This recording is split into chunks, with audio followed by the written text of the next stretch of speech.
ನೋಡಿ ಅರ್ಥ ಮಾಡ್ಕೊಳ್ಳಿ.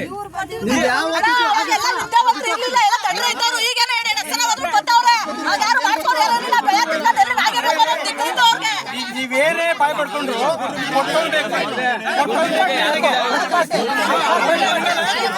ಮಾತಾಡಿ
ಅಳತೆ ಮಾಡ್ಕೊಂಡು ಜಾಗದಿಂದ ತೆಗೆದಂತೆ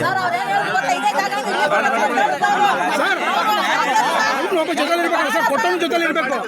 ಅರ್ಥ ಮಾಡ್ಲಿ ಬೇಡ ಅಂತ ಹೇಳ್ತಾರೆ ಸರ್. ಪಾಪ ಅವರು ದುಡ್ಡು ಕೊಟ್ಟಿರ್ತಾರೆ, ಕೊಟ್ಟವನು ಇಲ್ದಾನೆ ಸುಮ್ಮನೆ ಇಷ್ಟ ಬಂದ ಮಾಡ್ಬೇಕಾಗುತ್ತೆ ಸರ್. ಬಂದಿರ್ತಾರೆ, ಅವ್ರು ಅಳತೆ ಮಾಡ್ತಾರೆ ಜಾಗ ಅಷ್ಟೇ.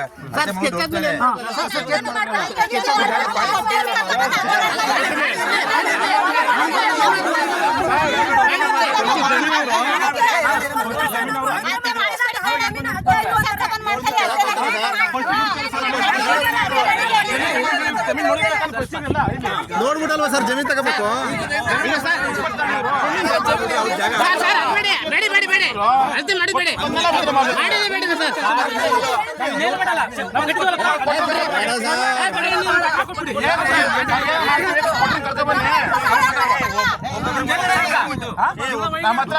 ಎಲ್ಲಾರ್ದು ಡಾಕ್ಯುಮೆಂಟ್ ಮಾಡ್ಸವೆ ಸರ್.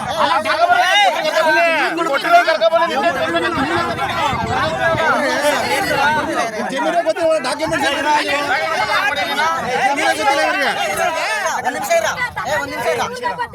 ಜಮೀನು ಇದು ಅಂತ ಗೊತ್ತೇ ಇಲ್ಲ, ಅದಂಗೆ ಡಾಕ್ಯುಮೆಂಟ್ ಕೊಟ್ಟಿದೆ. ಜಮೀನೇ ಗೊತ್ತಿಲ್ಲ.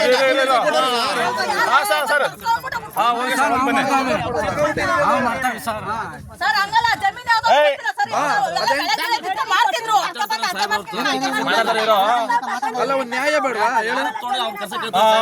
ಫಸ್ಟ್ ಪಾರ್ಟಿ ಯಾರು ಕೊಟ್ಟವ್ರೆ ಅವ್ರು ಕರ್ಸ್ಲಿ ಅವ್ರು. ಸರಿ ಸರಿ ಅದು ಓಕೆ.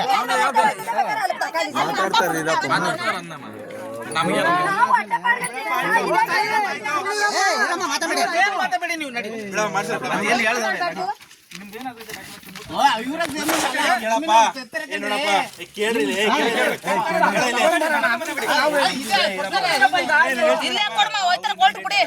ಅಷ್ಟರಲ್ಲಿ ನಿಮ್ಗೆ ಡಾಕ್ಯುಮೆಂಟ್ಸ್ ಇದ್ರೆ ಹೋಗಿ ಸಬ್ಮಿಟ್ ಮಾಡಿ, ಇಲ್ಲಾಂದ್ರೆ ನೆಕ್ಸ್ಟ್ ಡೇಟ್ ಬಂದ್ರೆ ಅವ್ರು ಪಕ್ಕ ಮಾಡ್ತಾರೆ. ಈಗ ಹೇಳಿದೀನಿ ಆಯ್ತಾ.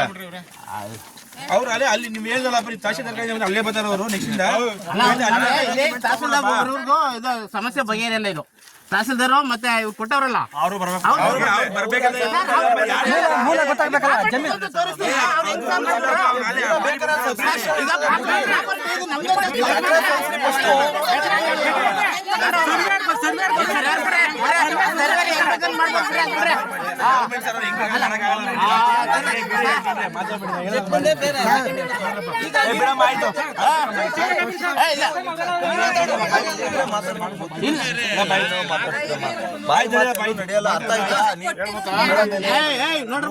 ಮಾಡಿದ್ರ ಅಂದ್ಬಿಟ್ಟು ಹೊಂಡೋದವ್ರೆ. ನೆಕ್ಸ್ಟ್ ಸರಿ ಬಂದ್ರೆ ಮಾಡೇ ಮಾಡ್ತಾರೆ. ನೀವು ಬಿಡ್ಬೇಡ, ತಹಸೀಲ್ದಾರ್ ಬರೋ ಗಂಟೆ ಇಲ್ಲೇ ಇರ್ರಿ, ಎಲ್ಲಿ ಹೋಗ್ಲೇಬೇಡಿ. ತಹಸೀಲ್ದಾರ್ ಬರೋ ಗಂಟೆ ಯಾರು ಹೋಗ್ಬೇಡಿ. ಅಷ್ಟೇ ಅಷ್ಟೇ ಅಷ್ಟೇ ಆಗೋಲ್ಲ. ತಹಸೀಲ್ದಾರ್ ಬರ್ಲಿ. ನಾವು ಅರ್ಜಿ ಹಾಕಿದೀವಿ ತಾನೆ, ನಾವು ಅರ್ಜಿ ತಿರ್ಸ್ಕೊಟ್ಬಿಟ್ಟು ಇವ್ರಿಗೆ ಹೆಂಗ್ ಕೊಡ್ರಿ ಡೇಟಾ ಕೊಟ್ಮೇಲೆ ಹೆಂಗ್ ಕೊಡ್ರಿ ಇವ್ರಿಗೆ. ಬಂದ್ಬಿಡ್ಲಿ, ತಹಸೀಲ್ದಾರ್ ಬರ್ಲಿ. ತಹಸೀಲ್ದಾರ್ ಬರೋ ಗಂಟೆ ಎಲ್ಲಿ ಹೋಗ್ಬಿಡಿ. ಇವತ್ತೇ ಬರಲಿ ಬಿಡಿ.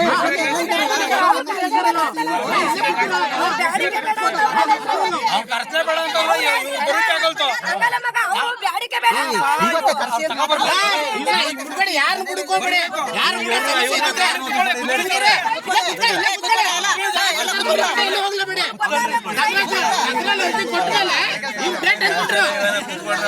ಡೇಟ್ ಹೆಂಗ್ ಕೊಟ್ರಿ ಇವ್ರಿಗೆ? ತಹಸೀಲ್ದಾರ್ ಬರಬೇಡಿ, ಯಾರು ಹೋಗ್ಬೇಡಿ. ಅವ್ರು ಹೇಳವ್ರೆ ಕರ್ತಾರೆ ಸುಮ್ಮನಿರವ, ಯಾಕಮ್ಮ ಹಿಂಗ್ ಒಟ್ಟ ಒಟ್ಟ ಅಂತೀಯ? ಬೇಡ ಅಂದ್ರೆ ಸರ್ ಅದಕ್ಕೆ ಕೇಳ್ತಾರೆ.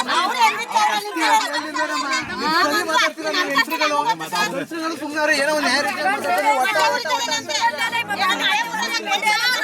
ಸರ್ ಅವ್ರಿಗೂ ಹೊಟ್ಟೆ ಉರಿತದ ಸರ್, ಮಾತಾಡ್ತಾರೆ. ಈಗ ತಹಸೀಲ್ದಾರ್ ಬರಬೇಡ, ಎಲ್ಲೋ ಕದ್ದು ಬಿಡಕಲ್ಲ ಯಾರು? ಇಲ್ಲಂದ್ರೆ ಪೊಲೀಸರು ಇಲ್ಲಿ ಅವರಲ್ಲ, ಕರ್ಸಿ ಇಲ್ಲೇ ಪೊಲೀಸರು ಇಲ್ಲಿ ಅವರಲ್ಲ, ಕರ್ಸಿ. ಕದ್ದಬೇಡಿ.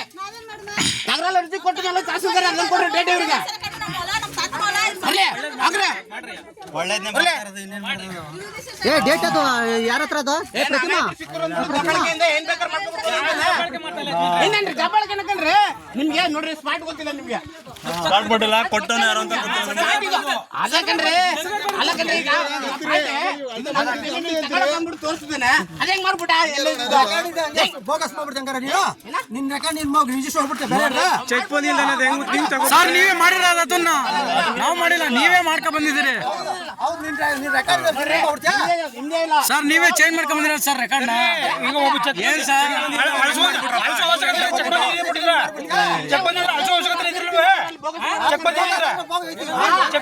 ನಾವ್ ಹೇಳ್ತಾ ಇರೋದು ಅಳಿಸೋ ಅವಶ್ಯಕತೆ ಐತಿಲ್ವೇ ಸರ್? ಗೊತ್ತಾಗ್ತ ಮತ್ತೆ ಯಾಕೆ ಕಡೆಗೆ ಬಂದಿದ್ದೀರಾ? ಗೊತ್ತಾಗ್ದ ಬಂದ್ರೆ ಅವ್ರು ಯಾರೋ ಸೈನ್ ಮಾಡ್ಬೇಡಿ ಅಕ್ಕಪಕ್ಕದವ್ರು.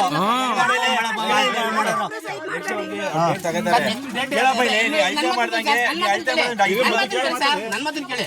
ಈಗ ತಹಸೀಲ್ದಾರ್ಗೆ ಅರ್ಜಿ ಕೊಟ್ಟವ್ರಿ ಇವರು. ಯಾರು ಕೊಟ್ಟಿದ್ದಾರೆ? ಎಲ್ಲರೂ ಕೊಟ್ಟವ್ರೆ. ಕೊಟ್ಟ ಮೇಲೆ ಇವ್ರಿಗೆ ಕಳ್ಸವ್ರೆ ಅಂತಂದ್ರೆ ಅದು ಹೆಂಗ್ ಸರಿ? 4-5 ಜನ ಬನ್ನಿ, ತಹಸೀಲ್ದಾರ್ ಸರ್ ಕೇಳಿ. ಬರ್ಲಿ ಬಿಡಿ, ಇವತ್ತು ಇಲ್ಲಿಗೆ ಬರ್ಲಿ ಬಿಡಿ. ಅಲ್ಲಿ ನೋಡ್ಬಿಡಿ. ಆಯ್ತು ಆಯ್ತು ನೋಡ್ಬಿಡಿ. ಸರ್, ನಾವು ಹೋಗಿ ಕೊಟ್ಟಿದ್ದೀವಲ್ಲ. ಸಮಸ್ಯೆ ಕೊಟ್ಟಿದ್ದೀವಲ್ಲ. ಒಂದು 20 ದಿನ ಆಗಿದೆ ಸರ್. ಫಾಲೋ ಅಪ್ ಮಾಡಿದ್ರ ಕೊಟ್ಮೇಲೆ ಇನ್ನೇನು ಇಲ್ಲಿ ತಹಸೀಲ್ದಾರ್ಗೆ ಒಂದು ತಾಲೂಕು ಪೂರ್ತಿ ಬರ್ತದಪ್ಪ. ಇದು ಒಂದೇ ಊರಲ್ಲ, ಎಷ್ಟು ಊರ ತಾಲೂಕಲ್ಲಿ ಇದೆ ಬಿಡಿ. ಎಷ್ಟಿದೆ ಹೇಳಿ? ಆಯ್ತು, ನಮ್ಗೆ ಗೊತ್ತಿಲ್ಲ. ಆಯ್ತು, ಒಂದು ಅಂದಾಜು ಹೇಳಪ್ಪ. ಒಂದು 200-300 ಇದೆಯಾ? ನಮ್ಗೆ ಗೊತ್ತಿಲ್ಲ. ಇರ್ತದೆ. ನೀವು ಹೋಗ್ಬಿಟ್ಟು ಅಟ್ಲೀಸ್ಟ್ ಫಾಲೋ ಅಪ್ ಮಾಡ್ತಾನೆ ಅವ್ರಿಗೆ ಗೊತ್ತಾಗೋದು. ಇದು ಹೌದಪ್ಪ, ಇದು ಅರ್ಜಿ ಕೊಟ್ಟಿದ್ರು, ಈಗ ಸಮಸ್ಯೆ ಇರುತ್ತೆ ಗೊತ್ತಾಗತ್ತಾನೆ. ಅದು ಬಿಟ್ಬಿಟ್ಟು ನೀವು ಕೊಟ್ಬಿಟ್ಟು ಸುಮ್ಮನೆ ಆಗ್ಬಿಟ್ರೆ ಅವ್ರಿಗೆ ಗೊತ್ತಿರ್ತದೆ. ನಮ್ಗೆ ಅದು ಗೊತ್ತಿಲ್ವಲ್ಲ. ನಾನು ಅದೇ ಹೇಳ್ತೀನಲ್ಲಪ್ಪ, ಈಗ ನಾನು ಅದೇ ಹೇಳ್ತೀನಿ. ಕಳಿಸ್ತೀನಿ ಅವ್ರಿಗೆ. ಇವತ್ತು ನೀವು ಹೋಗಿ ನಿಮ್ಗೆ ಅರ್ಜಿ ಕೊಟ್ಬಿಟ್ಟು ಫಾಲೋ ಅಪ್ ಮಾಡಿಬಿಟ್ಟು ಅವ್ರು ನೆಕ್ಸ್ಟ್ ಡೇಟ್ ಕೊಡಿಸಲಿ. ನೀವು ಸ್ವಲ್ಪ ತಡೆ ಹಿಡೀರಿ, ನಿಮ್ಮ ಡಾಕ್ಯುಮೆಂಟ್ ತೊಗೊಂಡು ಸ್ಟೇ ಮಾಡಿಸಿ. ಅದು ಬಿಟ್ಬಿಟ್ಟು ನೀವು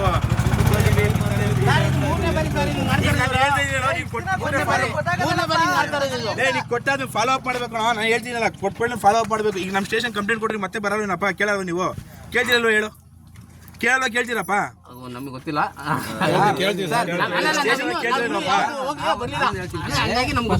ಈಗ ಆಯ್ತು, ನಾನು ಹೇಳ್ತಾ ಇದ್ದೀನಿ. ಇದು ಮೊದಲು ಒಂದು ಕಾನ್ಬಾಗ್ ದಿನಾಂಶ ಜಮೀನ ಇದೇ ರೀತಿ ಮಾಡಿದ್ರು. ಅವ್ರ ಪೊಸಿಷನ್ ಅಕ್ವೈರ್ ಮಾಡ್ಕೊಬಿಟ್ರು. ಅದು ಕರೆಕ್ಟ್, ಸ್ಕೆಚ್ಚು ಕರೆಕ್ಟು, ಪೊಸಿಷನು ಕರೆಕ್ಟಾಗಿತ್ತು. ಇಲ್ಲೇನಾಗದೆ ಅಂದರೆ ಪೊಸಿಷನ್ ಇವ್ರಿಗೆ ಗೊತ್ತೇ ಇಲ್ಲ. ಈಗ ನಾನು ಮೊದಲು 2-3 ತಿಂಗಳ ಹಿಂದೆ ಅರ್ಜಿ ಹಾಕಿದ್ದೆ. ತಿರುಬಲ ಇವರು ಪ್ರಶ್ನೆ ಸತಿ ಇದು ಬಂದಾಗ ತಿರುಬಲ ನಾನೇನು ಮಾಡಿದೆ, ಊರವ್ರಿಗೆಲ್ಲ ಹೇಳಿ ಇವರೆಲ್ಲರೂ ಸೇರಿ ಇನ್ನೊಂದು ಅರ್ಜಿ ಕೊಟ್ಟರು. ತಿರುಬಲ ಹೋಗಿ ನಾವು ಡೈಲಿ ಹೋಗ್ತಾ ಇರ್ತೀವಿ. ನಮ್ಮದು ಕೇಸ್ ಅದೇ ನಡೀತದೆ. ಅಂದರೆ ಇದೇ ಪಾರ್ಟಿ ಮಾಡಿರೋದು ಅದು ಜಮೀನು 3 ವರ್ಷ ಆಯಿತು. ಅವನೇನು ಮಾಡಿದ್ದಾನೆ ಅಂದರೆ ಖಾತೆ ಬದಲಾವಣೆ ಮಾಡ್ಕೊಂಡು ಜಮೀನು ಅದನ್ನು ಬದಲಾವಣೆ ಆಗಿರೋದ ಹಿಂದೆ ಕಂಡುಹಿಡಿದು ಪೊಸಿಷನ್ ಮಾರಾಟ ಮಾಡೋದು. ಅವನು ಖಾತೆ ಬದಲಾವಣೆ ಮಾಡ್ಕೊಂಡು JC ಕೋರ್ಟಲ್ಲಿ ಮಾಡ್ಕೊಂಡು ನಾವು ಕೇಸ್ ನಡೀತಾ ಇದೆ. ನಾನು ಹೋಗ್ತಾ ಇರ್ತೀನಲ್ಲ, ನಾನು ಅದರಲ್ಲೇ ಹೋಗಿ ಸಾರ್ನ ಊರಿಗೆ ಬನ್ನಿ ಸರ್, ಈ ಸಮಸ್ಯೆ ಹಿಂಗೆ ಆಗ್ಬಿಟ್ಟದೆ, ಒಬ್ಬೊಬ್ಬರು ಸಾಹೇಬ್ರಿಗೆ ಹೋಗಿ ಮೀಟ್ ಮಾಡಿ. ಈಗ ಜಸ್ಟ್ ಹೋಗಿದೆ, ನಾನು ಹೋದಾರ ಹೋಗಿದೆ ಸರ್. ಹೋದಾರ ಹೋಗಿ ಮೀಟ್ ಮಾಡ್ಕೊಂಡು ಈಗ ಆಯ್ತಪ್ಪ, ಬರ್ತೀನಿ ಅಂತಾರೆ. ಇದೆ ಈಗ ಅರ್ಜಿ ತೊಗೊಂಡು ಲಾಸ್ಟ್ ಟೈಮ್ ಅರ್ಜಿ ಇರ್ತದೆ, ಜೆರಾಕ್ಸ್ ಕೊಡಿರ್ತಾರಲ್ಲ, ಅದೊಂದು ಅರ್ಜಿ ಹಾಕ್ಬಿಟ್ಟು ಆಮೇಲೆ ಈ ಥರ ಬೇಕಾದ್ರೆ ನಾನು ಒಂದ್ಸತಿ ನಮ್ಮ ಕಡೆಯಿಂದ ಲೆಟ್ರ್ ಮಾಡ್ತೀವಿ, ನಮಗೊಂದು ಅರ್ಜಿ ಕೊಡಿ. ಅದು ಸ್ಟೇಷನ್ ಅರ್ಜಿ ತೊಗೊಂಡು ನಾವು ಒಂದು ಲೆಟ್ರ್ ಮಾಡ್ತೀವಿ. ಈ ಥರ ಈ ಊರಲ್ಲಿ ಈ ಥರ ಸರ್ವೇದು ಇದು 3ನೇ ಸಲ 4ನೇ ಸಲ ಆಗಿರೋದು ತಕರಾರಿದೆ, ಅದು ಆದಷ್ಟು ಬೇಗ ಸ್ಥಳಕ್ಕೆ ಬಂದು ಪರಿಹರಿಸ್ಕೊಡ್ಬೇಕು ಕೋರಿ ಅಂದ್ಬಿಟ್ಟು ನಾವು ಲೆಟ್ರ್ ಮಾಡ್ತೀವಿ. ನೀವು ಇವತ್ತೇನೊಂದು ರಜೆ ಕೊಟ್ಬಿಟ್ಟು ಅದಕ್ಕೆ ಇದು ಅಟ್ಯಾಚ್ ಮಾಡಿ ಹಳೆದು ಅಟ್ಯಾಚ್ ಮಾಡಿಬಿಟ್ಟು ಕೊಡಿ. ಆ ರಿಕ್ವೆಸ್ಟ್ ಅಂದ್ಬಿಟ್ಟು ನಮ್ಮ ಸ್ಟೇಷನ್ ಕೊಡಿ. ನಮ್ಮ ಕಡೆಯಿಂದ ಒಂದು ಲೆಟ್ರ್ ಮಾಡ್ತೀವಿ, ನೀವು ಫಾಲೋ ಅಪ್ ಮಾಡಿ. ಬರೀ ಕೊಟ್ಬಿಟ್ಟು ಸುಮ್ಮನೆ ಕೂತ್ಕೊಂಡ್ರೆ ಆಗಲ್ಲ. ನಮ್ಮ ಕಡೆಯಿಂದ ಲೆಟ್ರ್ ಮಾಡ್ಬಿಟ್ಟು ನಾವು ಫಾಲೋ ಅಪ್ ಮಾಡಿಸ್ತೀವಿ, ಸರಿನಾ? ಸುಮ್ಮನೆ ಕೂತ್ಕೊಂಡು ಇವಾಗ ಅವರು ಇವೆಲ್ಲ ಈಗ ಹೇಳ್ಬೇಕು. ಈಗ ಅರ್ಜಿ ಏನೇನು ಕೊಟ್ಟಿದ್ದೀರಿ ಅದನ್ನೆಲ್ಲ ಮತ್ತೆ ರಿಪೀಟ್ ಮಾಡ್ಬೇಕು. ನೀವು ಹೋಗಿ ಇದು ಮಾಡಿಸ್ಬೇಕಪ್ಪ, ರಿಮೈಂಡ್ ಮಾಡಿಸ್ತಾ ಇರಬೇಕು. ಆಗಲ್ಲ ಅದು. ಯಾಕಂದ್ರೆ ತಾಲೂಕು ಆಫೀಸ್ ತಾಲೂಕು ಎಷ್ಟು ಇರ್ತದೆ ಹೇಳ? ತಾಲೂಕಲ್ಲಿ ಹತ್ರ ಒಂದು 300 ಹಳ್ಳಿ ಇಲ್ಲಂದ್ರೆ ನಮ್ಮ ತಾಲೂಕಲ್ಲಿ 273. ನಿಮ್ದೇ 96 ಹಳ್ಳಿ, ನಮ್ದು 74 ಹಳ್ಳಿ, ಅದೊಂದು 50 60 ಇನ್ನೂ ಸರ್ 273 ಹಳ್ಳಿ ಇದೆ. ಆಯ್ತು, ಅದಕ್ಕೆ ಹೇಳ್ತಾ ಇರೋದು. ನೀವು ಕೊಟ್ಬಿಟ್ಟು ಸುಮ್ಮನೆ ಕೂತ್ಕೊಳ್ಳೋದಲ್ಲಪ್ಪ, ಫಾಲೋ ಅಪ್ ಮಾಡಿದ್ರೆ ಅದು ಆಯ್ತದೆ. ಅರ್ಜಿ ಕೊಟ್ಟಿದ್ದೀರಾ? ಅರ್ಜಿ ಕೊಟ್ಬಿಟ್ಟು ಸ್ಟೇಷನ್ ಒಂದು ಕಾಪಿ ಕೊಟ್ಟರೆ ನಾವು ಲೆಟ್ರ್ ಮಾಡಾಕ್ತೀವಿ. ವಿ ಐ ಇರ್ತಾರೆ, ವಿ ಐನೋ ಆರ್ ಐನೋ ಭೇಟಿ ಮಾಡಿ ಸರ್ ಹಿಂಗೆ ಅರ್ಜಿ ಕೊಟ್ಟಿದ್ದೀವಿ, ಏನು ಮಾಡಿದ್ರಿ, ಎತ್ ಮಾಡಿದ್ರಿ ಸರ್ ಅಂತೇಳಿ ನೀವು ಪದೇ ಪದೇ ವಿಚಾರ ಮಾಡ್ತಿದ್ರೆ ಅವ್ರು ನೆನಪಲ್ಲಿ ಇರ್ತದೆ. ಡೇ ಬೈ ಡೇ ಅಥವಾ ಒಂದಿನ ಆದ್ಮೇಲೆ ಒಂದಿನ